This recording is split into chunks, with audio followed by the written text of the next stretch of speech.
नमस्कार, मैं नमनदीप कौर आज आपको संगीत में तिहाई का क्या महत्व है इसके बारे में बहुत ज़रूरी बातें बताने जा रही हूँ। भारतवर्ष में किसी प्रदेश का लोक संगीत हो या शास्त्रीय गायन, वादन या नृत्य, सभी में किसी एक खंड को 3 बार गा बजाकर निश्चित स्थान सम पर आते ही कलाकार और श्रोता को एक विशेष प्रकार का आनंद प्राप्त होता है। इसी 3 बार के चक्र या वृत्ति को ही संगीत में तिहाई का नाम दिया गया है। इसका प्रचलन हमारे संगीत में कब से है, ये कहना कठिन है। क्या आपने कभी सोचा है कि संगीत में तिहाई का प्रयोग क्यों किया जाता है, दुहाई या चौहाई का क्यों नहीं?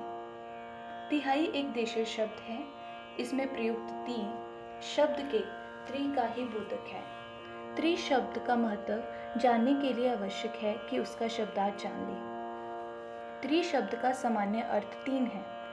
ये शब्द अपने में इतना महत्वपूर्ण नहीं है जितना अन्य शब्दों के साथ संयुक्त होकर। आज का हमारा शास्त्रीय संगीत सामगान से विकसित लौकिक संगीत और उसका परिवर्तित दरबारी संगीत का ही प्रतिफल है।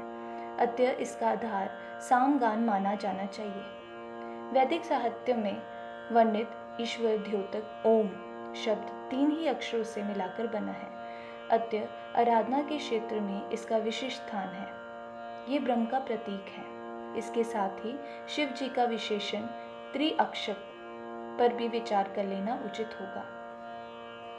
भारतीय साहित्य में 3 गुण माने गए हैं, तमोगुण, रजोगुण और सतोगुण। ईश्वर स्वरथा सतोगुण से युक्त है। जीव और ईश्वर एक हैं, परंतु त्रिगुणात्मकता का माया के द्वारा जीव ईश्वर से पृथक हो जाता है और उसमें रजोगुण का प्राधान्य हो जाता है। समय को भी 3 कालों में विभक्त किया गया है, भूतकाल, वर्तमान काल और भविष्य काल। केवल इतना ही नहीं, एक दिवस के भी 3 विभाग किए गए हैं। वह साधु जिसने विषय वासनाओं का त्याग कर दिया है और जो अपने दाहिने हाथ में 3 दंड रखता है, त्रिदांडक कहलाता है। ये 3 दंड मन, वाणी और कर्म के प्रतीक हैं। संसार के सभी प्राणी दैहिक, दैविक व भौतिक इन 3 तापों से पीड़ित रहते हैं। 3 नदियों का संगम पर्याप्त महत्व रखता है, गंगा, यमुना व सरस्वती। इतना ही नहीं, मुस्लिम धर्म में भी 3 का विशेष महत्व है।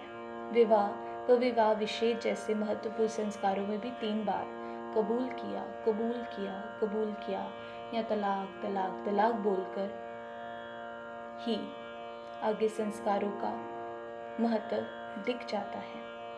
अब सृष्टि की दृष्टि से भी 3 पर विचार करेंगे।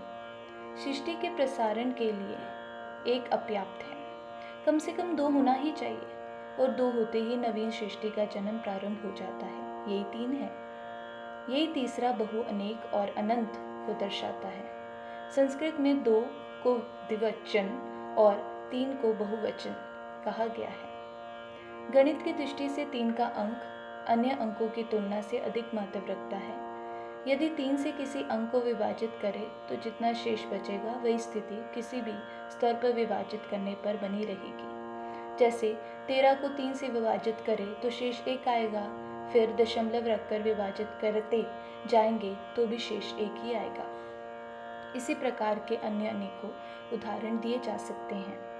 उपरोक्त विवरण से स्पष्ट है कि 3 किस प्रकार भारतीय जीवन के विभिन्न पहलुओं से एक रस हो गया है। इसी से प्रेरित होकर हमारे संगीत मनुष्यों ने संगीत में 3 और उसका स्वरूप तिहाई ही स्वीकार किया है, दुहाई या चौथाई को नहीं। धन्यवाद।